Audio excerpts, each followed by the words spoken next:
Sir, regarding the report of the Special Rapporteur on Racism and his comments on defamation of religion, we note that once again he has failed to mention the greatest of all defamation of religion when chapter and verse of holy texts are cited to justify calls to kill in the name of God or of Allah.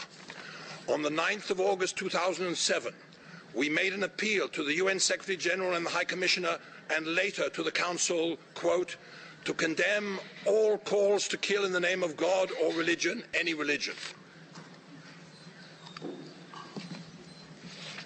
We have a point of order requested by the delegation of Egypt. You have the floor, sir. Thank you, Mr. President. I'm sorry for interrupting the meeting, but I just want to make sure, since I was not here, okay, thank you.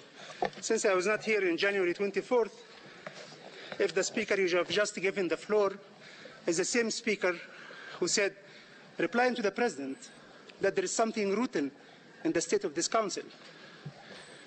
So if you would just please check if this is the same speaker who insulted the Council and its President who was just given the floor. Thank you. I noted that the distinguished representative of Palestine has asked for the floor. Yes, thank you, Mr. President. My delegation would like to fully endorse what has been said by Egypt, and again, we would like to express our shock to the permission given to a distinguished representative of an NGO again to address this respectful place. Thank you. As per our rules of procedure. You may continue, sir. Very much. Excuse me. Point of order. Yes. Is that a question or a point of order, sir? Point of order. You have the floor. Mr. President, I will not prolong this discussion. It's not worth it anyway. I'm just wondering how can we give the floor to somebody who insulted the Council? It doesn't matter if an organization has a status or not. I worked in the Committee on NGOs for 4 years, and I know how status are given. Can you get the status and then you proceed to do whatever you do with the status? To insult the country, the Council and its members? I don't think we can do this, Mr. President. I don't think such speakers should be allowed to insult the Council. This is an insult to the civil society at all, not only the Council. But again, it is not worth it. I'll leave it to you, Mr. President.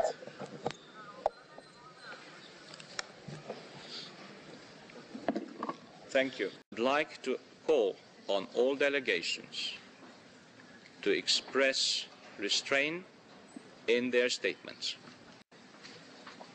I certainly hope that we will be able to continue in this air, in this atmosphere. I have the floor, sir. Mr. President, for this relief, much thanks. This taboo subject is consistently ignored within the UN system, despite the fact that a policy of silence on the part of the international community of Muslim spiritual and secular leaders, the OIC and the Arab League, is tantamount to condoning this great evil. Calls to kill in the name of Allah should be unequivocally condemned by senior Muslim theologians as a defamation of Islam. Yet these calls have been justified by Al-Azhar Grand Sheikh Mohammed Sayyid Tantawi, by Sheikh Yusuf Al-Qaradawi, and by many others, including Osama bin Laden. The Special Rapporteur makes no clear... Excuse me, I have a point of order at the demand of the distinguished delegation of Egypt. You have the floor, sir. Thank you, Mr. President. I have no intention of assisting the Speaker to find his way to the front pages of the newspapers. This is what he's after. But I will not accept that the Sheikh of Al-Azhar is mentioned in the same sentence with Osama bin Laden. This I will not accept. I don't care how much donations he's after, but this I will not accept. As simple as that. Sheikh Al-Azhar is the head of the most prestigious and oldest Islamic university in the world. It has been there for 1100 years. That's promoting Islam all over the world. You cannot mention him with Osama bin Laden in the same sentence. Thank you.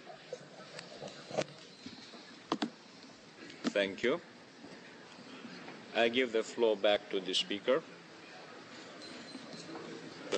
Secondly, the Special Rapporteur refers to, and I quote, the writing and teaching of history and I quote, the importance of fostering education in multiculturalism in schools, in the media and in the home, end of quote.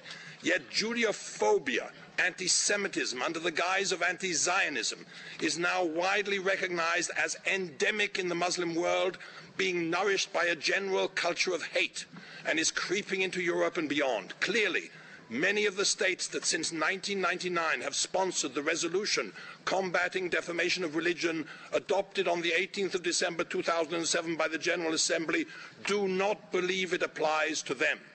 A recognized expert on racism, the director of research at the CNRS in Paris, Pierre-André Taguieff, has described all this in detail in 2 recent voluminous books.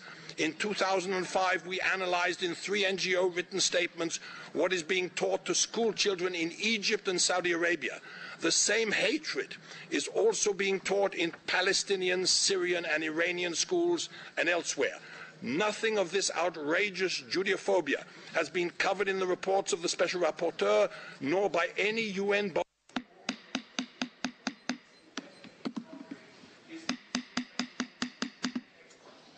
Excuse me, sir. There is a point of order raised by the distinguished delegation of Iran. You have the floor, sir. Thank you, Mr. President. As far as I understand, we have a general debate on item 9 of the agenda, and it's focusing on the racism, racial discrimination, xenophobia, and related intolerance. It seems that the Speaker, in his statement, is focusing on Islam and some Islamic countries by insulting them. So I request you, Mr. President, to draw his attention to the topic under discussion. I appreciate it. Thank you, Mr. President.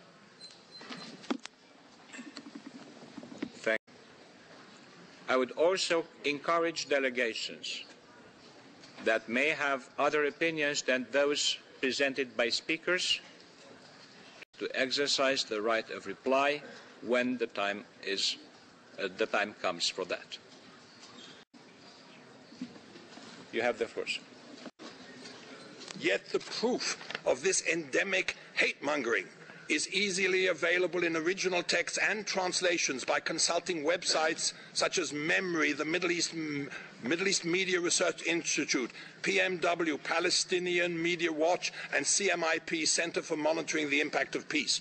To conclude, Mr. President, is this Human Rights Council now ready to condemn calls to kill in the name of God and the preaching and teaching of hate, or will it remain silent on such major issues for humanity?